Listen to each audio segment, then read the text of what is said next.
Sir good evening sir. Good evening. ఏంటి ఏం జరుగుతుంది అసలు? కాంగ్రెస్ వైపు నుంచి అటు మద్దతు లేదు, బీఆర్ఎస్ వైపు నుంచి ఇటు మద్దతు లేదు.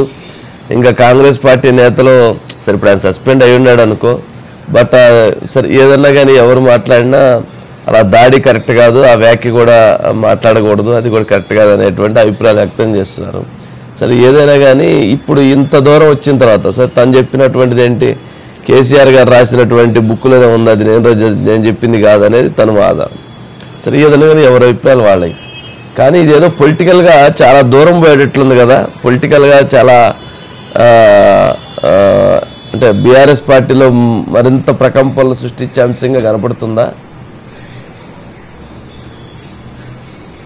అవును సార్, ఇది అంటే సాధారణంగా వ్యాఖ్యలు, సామెతలు, దాడులు, ఈ అంశాలన్నింటినీ పక్కన పెడితే సార్ ప్రస్తుతం రాష్ట్రంలో జరుగుతున్న రాజకీయ పరిణామాలను మనం క్షుణ్ణంగా గమనిస్తే కవిత బీఆర్ఎస్ పార్టీని ఓన్ చేసుకుంటుంది. ఇప్పటికీ మా నాయకుడు కేసీఆర్ అంటుంది.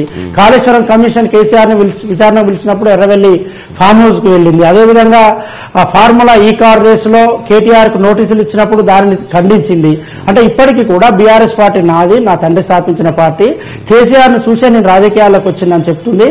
ఆమె బీఆర్ఎస్ పార్టీని ఓన్ చేసుకుంటుంది. కానీ బీఆర్ఎస్ ఎక్కడ కూడా కవిత మా పార్టీ నాయకురాలు అనట్లేదు, మా పార్టీకి సంబంధించిన ఎమ్మెల్సీ అనట్లేదు. ఆమె పైన తీవ్రమైన ఆరోపణలు వచ్చినా, ఆమె పైన విమర్శలు వచ్చినా ఎక్కడ స్పందించట్లేరు. ఇది పూర్తిగా కేసీఆర్ నాయకత్వంలో నడుస్తున్న పార్టీ. ఆ పార్టీలో చీమ చిటుక్కుమన్న అనాలన్నా కూడా కేసీఆర్ నుంచి ఆదేశాలు రావాల్సిందే.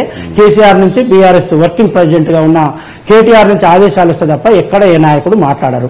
మనం అనేక సందర్భాలలో చూసాం సార్, ఏదైనా అంశం తెలంగాణలో జరిగితే బీఆర్ఎస్ పూర్తిగా ఓన్ చేసుకుంటుంది. బీఆర్ఎస్ తెలంగాణకు పేటెంట్ హక్కులు మాదే అంటుంది. మమ్మల్ని కాదని ఈ రాష్ట్రంలో ఎవరు ఏం మాట్లాడొద్దు, ఏం చేయొద్దు అనే రీతిలో ఆ నాయకత్వం స్పందిస్తూ ఉంటుంది, గ్రామ స్థాయి నుంచి మొదలుకుంటే రాష్ట్ర స్థాయికి వరకు. కానీ నిన్న ఇంత అడావుడి జరిగి ఇంత వ్యవహారం జరిగినా ఎక్కడ నాయకులు మాట్లాడట్లేరు, ఖండించట్లేరు. కేవలం మధుసూదనాచారి ఒక్కరు, శాసనసభ మాజీ స్పీకర్, ఆయన ఒక పత్రికా ప్రకటన రిలీజ్ చేశారు సార్. ఆడబిడ్డల పైన మాట్లాడుతున్నప్పుడు కొంచెం జాగ్రత్తగా మాట్లాడాలి, వెనుక ముందు చూసుకోవాలి మాట్లాడాలంటూ కేవలం ఒక ప్రకటన మాత్రమే, ఆయన సొంతంగా జారీ చేసిన ప్రకటనగా దాన్ని చూడాల్సి ఉంటుంది. కానీ సార్ సుధాకర్ అట్లాగే సార్ ఇందాక తీర్మార్ మల్లన్ మాట్లాడుతూ కామెంట్ చేశారు, కాంగ్రెస్ పార్టీలోకి వెళ్ళాలని నిర్ణయించుకున్నారు, ఆ రకమైన చర్చలు జరిగినాయి అనేటువంటి కామెంట్ కూడా. అంటే అది సరే, అది వాస్తవా అవాస్తవా అనేది పక్కన పెడితే నిజంగా అటువంటి ఇండికేషన్స్ ఉన్నాయా? దానివల్ల జరిగేటువంటి రాజకీయ ప్రకంపనలు ఎలా ఉంటాయి?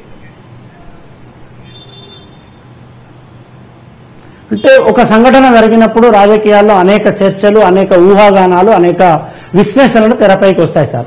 రాష్ట్రంలో ప్రస్తుతం జరుగుతున్న రాజకీయ పరిణామాలు, కవిత కేసీఆర్ ఫ్యామిలీ నుంచి కొంచెం దూరంగా ఉన్నట్టుగా రాజకీయ వర్గాల్లో చర్చలు జరగడం, అదే విధంగా మల్లన్న ప్రస్తుతం జరుగుతున్న రాష్ట్ర రాజకీయ వ్యవహారాలు, బీసీ నినాదాన్ని ఆయన ఎత్తుకోవడం, బీసీ నినాదాన్ని ఎత్తుకున్న తర్వాత బీసీలకు అనుకూలంగా ఆయన చేస్తున్న పోరాటం, ఇదే సందర్భంలో కొన్ని కులాలను ఆయన దూషించడం, ఇవన్నీ జరుగుతున్నప్పుడు రాష్ట్ర రాజకీయాలనే కాదు సార్, ఎక్కడైనా కూడా రాజకీయాల్లో శాశ్వత శత్రువులు ఉండరు, శాశ్వత మిత్రులు ఉండరు.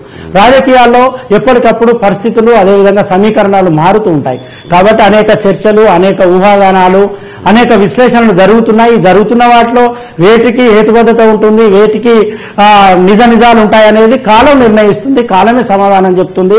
కాలం ఎప్పటికైనా సమాధానం చెప్పి తీరాల్సిందే. కాబట్టి దేన్ని తోచిపుచ్చలేం, దేన్ని అవును అనే పరిస్థితి అయితే ప్రస్తుతం ఉండదు కదా సార్. Right Sudhakar, right. చూద్దాం. కానీ ఇది చాలా దూరం వెళ్తుంది. మరి కేసీఆర్ గారు కూడా ఎందుకు రెస్పాండ్ కాలేదు పాపం?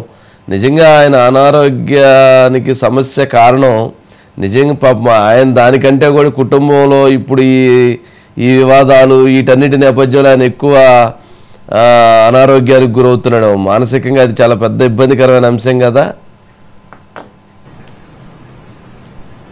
అవును సార్, మనిషి ఆరోగ్యంగా ఎప్పుడైతే నీరసిస్తాడో, నీరసించడానికి కారణం తెలంగాణ రాష్ట్రంలో ఒకటి ఉంటుంది, మనాది అంటారు సార్. దాన్ని మనాది అంటే మానసిక ఆందోళన. మానసిక ఆందోళన ఎప్పుడు వస్తుంది?